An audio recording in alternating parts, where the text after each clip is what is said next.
Coucou tout le monde, j'espère que vous allez bien. Moi, je vais très bien. Alors, on se retrouve pour la deuxième partie de notre vidéo où on parle des comportements et des erreurs à éviter lorsqu'on a un certain âge. Des erreurs qu'on ne doit plus commettre, des comportements qu'on ne doit plus avoir, des comportements qu'on doit adopter. Voilà. Donc, nous sommes dans cette deuxième partie-là. J'ai fait une première partie où j'ai donné 4 premiers points. Aujourd'hui, je vais donner 4 autres points. Demain, 4 autres points, ainsi de suite. Donc, sans plus tarder, on entre dans le vif du sujet. Alors, je ne sais pas si je vais dire le quatrième point ou je vais revenir à dire le premier point, mais bon, c'est pas. Cinquième point. Voilà.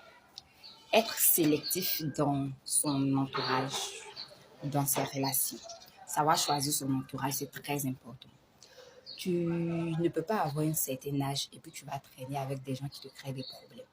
Tu ne peux pas avoir un certain âge et puis tu vas traîner avec des gens de qui tu ne tires aucun intérêt.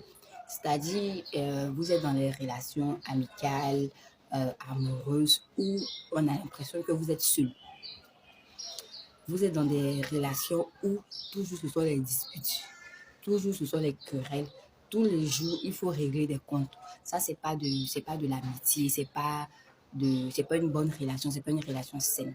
Il faut pouvoir être en mesure de filtrer ces relations. Il faut pouvoir être en mesure de tirer le meilleur de tout un chacun, de toutes les personnes qui nous entourent.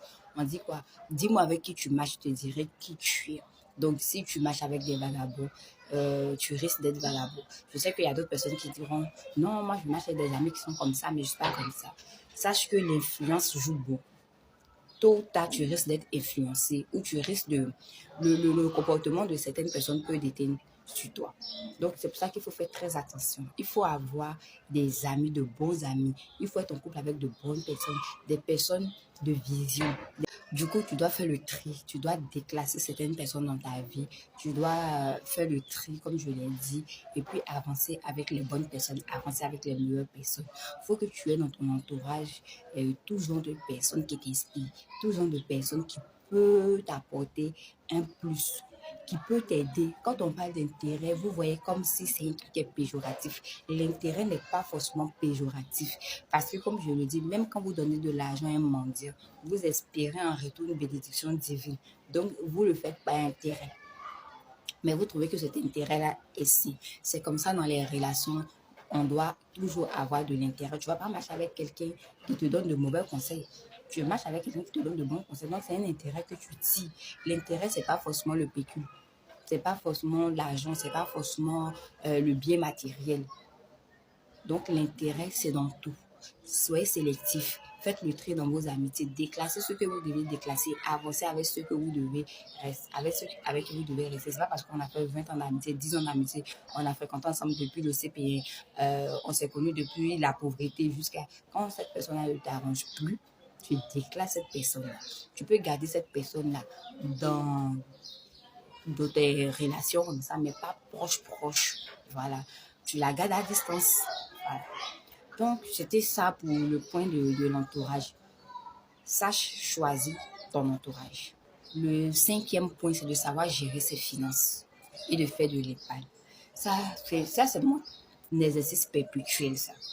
Faire de l'épargne, savoir épargner et gérer ses finances. On évite de trop dépenser dans les futilités. On évite de trop gaspiller.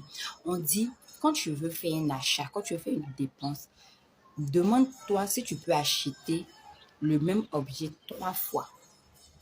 Si tu peux acheter 3 fois, vas-y. Mais si tu ne peux pas acheter ne serait-ce que 2 fois, laisse tomber. C'est-à-dire que tu veux acheter un téléphone de 200 000. Est-ce que tu peux acheter le téléphone là 3 fois? Si tu ne peux pas, laisse tomber. Donc, on évite les dépenses folles, on évite les dépenses futiles et on apprend à faire de l'épargne. L'épargne, ce n'est pas que pour les papas, ce n'est pas que pour les mamans, c'est pour tout le monde.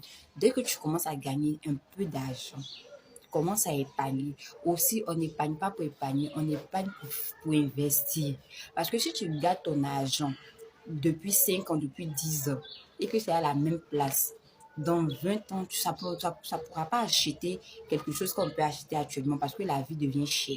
Du coup, tu dois investir, fructifier cet argent-là pour pouvoir bénéficier de cela plus tard. Donc, il faut savoir gérer ses finances et faire de l'épargne. Un septième point, Tu dois agir par tes actes et non par ta parole. On reconnaît une vraie personne par sa parole. On reconnaît une vraie personne par la mise en application, par la mise en action de ses paroles. On ne parle pas pour parler. Comme l'a dit Freddy, comme parler comme parle, on ne paye pas. C'est pour cela que vous vous permettez de dire tout et n'importe quoi, de faire des promesses, de dire que vous devez faire ça, vous allez faire ci, vous allez changer le monde et au final, on ne voit rien. Agissez par vos actes, montrez l'acte et non par les paroles. Et inversement, ne vous fiez pas aux gens sur base de leurs belles paroles. Faites très attention, ne vous laissez pas avoir. Soyez crédible, ayez de la crédibilité. Accordez du crédit aussi à des personnes qui démontrent par les actes et non ces personnes-là qui viennent vous miroiter certaines choses, vous venir vous... Enfin, faites très attention. Soyez des hommes d'action et non uniquement que de parole, et non de parole. Soyez des gens d'action. Quand tu décides de faire une chose et que tu annonces aux gens que tu feras une chose, il faut que tu puisses être en mesure de réaliser cette chose-là. Sinon, tu te tais. Tu te tais. Quand vous prenez les grosses résolutions, vous prenez les grandes décisions, vous venez dire aux gens que je ferai ça, je vais faire ça, je vais faire ci, et que par derrière on ne voit rien, vous baissez en estime, vous baissez en crédibilité. Vous jetez le doute sur votre personne. Donc, faites très attention. Soyez des gens, soyez des personnes qui démontrent par les actes et non par la parole. Dis les choses à tout va. Comme je l'ai dit, ne vous fiez pas aussi aux gens qui viennent vers vous avec de belles paroles. Faites très attention.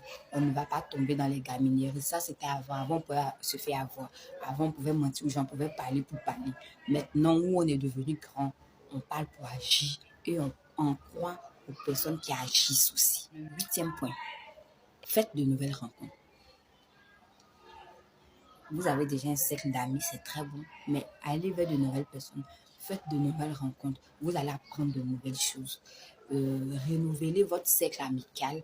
Je ne dis pas forcément de faire d'un inconnu son meilleur ami ou sa meilleure amie, non. Mais ouvrez-vous au monde extérieur. Élargissez votre réseau.